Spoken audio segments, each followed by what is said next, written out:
નમસ્કાર દર્શક મિત્રો, ગુજરાત 20 ન્યૂઝ સાથે હું છું આપની સાથે પાયલ બામભણિયા। તો જોઈએ આજના મહત્વના સમાચારમાં। બાવડામાં અમદાવાદ જિલ્લા ભાજપ દ્વારા કારગિલ વિજય જનસભા યોજાઈ। શહીદ જવાનોની શૌર્યગાથા રજૂ કરાઈ। શુક્રવારે સાંજે અમદાવાદ જિલ્લા ભાજપ દ્વારા બાવડા ખાતે અટલ કોમ્યુનિટી હોલમાં કારગિલ વિજય દિવસ નિમિત્તે કારગિલ વિજય જનસભાનો કાર્યક્રમ યોજાયો હતો। આ પ્રસંગે ગુજરાત પ્રદેશ ભાજપના પૂર્વ મહામંત્રી કેસી પટેલ, અમદાવાદ જિલ્લા ભાજપ પ્રમુખ હર્ષદગીરી ગોસાઈ, ઉપપ્રમુખ મહેન્દ્રસિંહ મંડોરા, અમદાવાદ જિલ્લા ભાજપ મહામંત્રી નવદીપભાઈ ડોડિયા, શૈલેષભાઈ દાવડા અને મયુરભાઈ ડાભી, ધોળકાના ધારાસભ્ય કિરીટસિંહ ડાભી, દસકોઈના ધારાસભ્ય બાબુભાઈ જમનાદાસ પટેલ, ધંધુકાના ધારાસભ્ય કાળુભાઈ ડાભી, ખેડા જિલ્લાના પ્રભારી કુશળસિંહ પટેરિયા, અમદાવાદ જિલ્લા ભાજપ પૂર્વ પ્રમુખ કમાભાઈ રાઠોડ, આરસી પટેલ, બાવડા એપીએમસીના ચેરમેન હરિભાઈ ડાભી, અમદાવાદ જિલ્લા ભાજપ યુવા મોરચાના અધ્યક્ષ રણધીરસિંહ પઠેરિયા, અમદાવાદ જિલ્લા પંચાયત બાંધકામ સમિતિના ચેરમેન ઈશ્વરભાઈ મકવાણા, બાવડા શહેર ભાજપ પ્રમુખ ચંદ્રકાંતભાઈ પટેલ, તાલુકા પ્રમુખ ચેતનસિંહ ગોહિલ, અમદાવાદ જિલ્લા મીડિયા સેલના સબવિનર દીપકભાઈ ભટ્ટ, ધોળકા નગરપાલિકાના પ્રમુખ અશોકભાઈ મકવાણા સહિત ભાજપના આગેવાનો, મહિલા મોરચાની બહેનો અને સંગઠનના કાર્યકરો મોટી સંખ્યામાં ઉપસ્થિત રહ્યા હતા।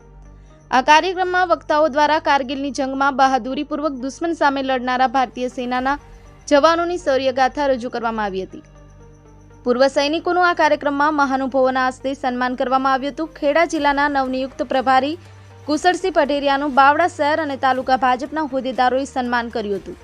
આ કાર્યક્રમમાં કારગિલના યુદ્ધમાં શહીદ થયેલા જવાનોને ઉપસ્થિત લોકો દ્વારા પુષ્પાંજલિ અર્પણ કરવામાં આવી હતી। ગુજરાત 20 ન્યૂઝ બાવડા।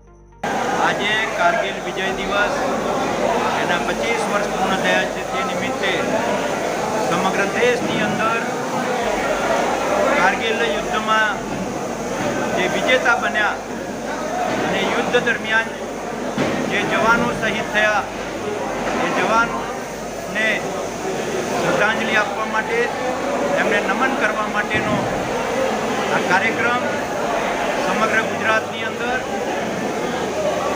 પૂર્વ સંધ્યાએ 25 તારીખે વિશાળ દરેક મંડળમાં મશાલ રેલીનું આયોજન કર્યું હતું અને એ જ પ્રકારે આજે બાવડા ખાતે અમદાવાદ જિલ્લાનો હર્ષદગીરી ગોસાઈના અધ્યક્ષતામાં અને યુવા મોરચા દ્વારા આ કારગિલ યુદ્ધમાં જે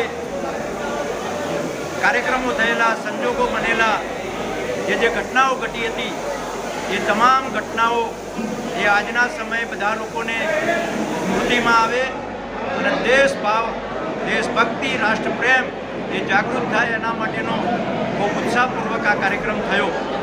આજે કેટલાક જવાનો એ રિટાયર્ડ હતા, એ પણ આજે ઉપસ્થિત હતા, એમને સન્માનવાનો કાર્યક્રમ હતો।